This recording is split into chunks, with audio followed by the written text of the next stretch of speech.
कहानी लोभी साहूकार का खेल।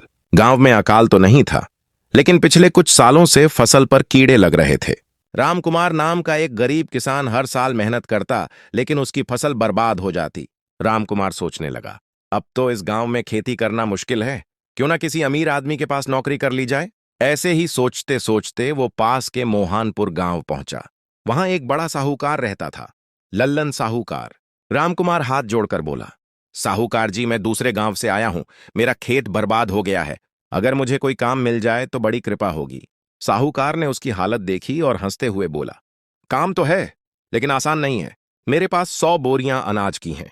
हर रोज तुम्हें उन्हें धूप में सुखाना होगा, फिर गोदाम में भरना होगा। महीने के आखिर में RS 300 दूंगा और खाने पीने का खर्च भी मैं उठाऊंगा। बोलो, करोगे ये काम? रामकुमार ने सोचा, भले ही कठिन काम है, पर अब और कोई सहारा भी तो नहीं। वो बोला, ठीक है साहूकार जी, मैं यह काम कर लूंगा। रामकुमार रोज ईमानदारी से काम करने लगा। धूप हो या बारिश, वो अनाज को सहेज कर रखता। धीरे धीरे साहूकार को भी लगने लगा कि यह लड़का वाकई भरोसेमंद है। कुछ महीनों बाद साहूकार ने उसकी मजदूरी बढ़ाकर RS 500 कर दी। रामकुमार ने मेहनत से पैसे जमा किए और गांव में अपनी छोटी सी झोपड़ी बना ली। लेकिन तभी मुसीबत आ गई। गांव में चोरी की घटनाएं बढ़ गईं। रामकुमार बोला, साहूकार जी, मेरे पास अब RS 7,000 जमा हो गए हैं। मुझे डर है कि कहीं चोर मेरे पैसों पर हाथ न साफ कर दें। क्या करूं समझ नहीं आ रहा।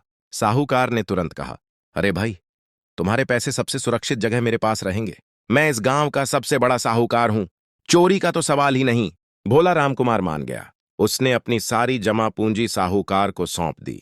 ये रहे पूरे RS 7,000, कृपया संभाल लीजिए। साहूकार हंसते हुए बोला, चिंता मत करो, तुम्हारे पैसे मेरे पास बिल्कुल सुरक्षित रहेंगे। समय बीतता गया। 1 साल बाद रामकुमार बोला, साहूकार जी, अब मैं अपने पैसों से एक छोटा खेत खरीदना चाहता हूं। कृपया मुझे मेरे रुपए लौटा दीजिए। साहूकार की आंखें तरेर गईं। कौन से रुपए? तुमसे मैंने कब रुपए लिए थे? किसी तरह का कोई कागज दिखा सकते हो? रामकुमार घबराकर बोला, अरे साहूकार जी, मैंने अपनी मेहनत की सारी कमाई आपको दी थी। आप भूल कैसे सकते हो? साहूकार गुस्से से चिल्लाया, चुप! झूठे इल्जाम लगाते हो मुझ पर? भाग यहां से, वरना लोगों से पिटवा दूंगा। बेचारा रामकुमार रोता धोता अपने घर लौट गया। 2 दिन तक वह काम पर नहीं आया। तब पास के गांव का एक सज्जन व्यापारी कैलाश सेठ, जो रामकुमार को जानता था, उसके पास आया। उसने रामकुमार की हालत देखी और पूरी बात सुनी। कैलाश सेठ बोला, चिंता मत करो, मैं तुम्हारे पैसे वापस दिलवाऊंगा। बस मेरी एक तरकीब मान लो।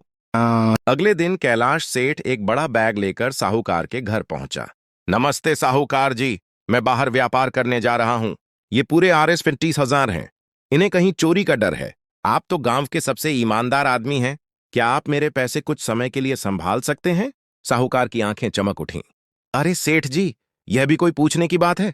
आपके पैसे मेरे पास बिल्कुल सुरक्षित रहेंगे। उसी वक्त रामकुमार भी वहां आ गया।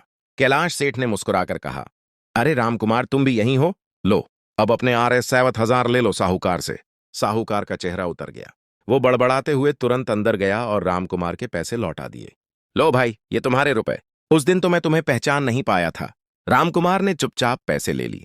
तभी कैलाश सेठ बोला, ठीक है साहूकार जी, अब मैं भी अपने 58,000 आपके पास रख देता हूं। इतना सुनते ही उसका नौकर दौड़ता हुआ आया और बोला, मालिक, खुशखबरी है, बाहर के व्यापारी खुद हमारे गांव आ रहे हैं। अब आपको बाहर जाने की जरूरत नहीं। कैलाश सेठ ने हंसते हुए कहा, वाह, तो अब मुझे पैसों की चिंता भी नहीं रही। साहूकार जी धन्यवाद, अगली बार जरूर आपके पास रखूंगा। यह कहकर वो बैग उठाकर वहां से चला गया। साहूकार दांत पीसते रह गया। न बड़े पैसे हाथ आए, और जो रामकुमार के रुपए दबाए थे वो भी गए। रामकुमार खुशी से बोला, सेठ जी, अगर आप ना होते तो मेरी जिंदगी की सारी कमाई लुट जाती। कैलाश सेठ हंसकर बोला, रामकुमार, मेहनत और ईमानदारी की कमाई कभी बर्बाद नहीं होती। लोभी और धोखेबाज आदमी चाहे जितना चालाक बने, आखिरकार हार उसी की होती है।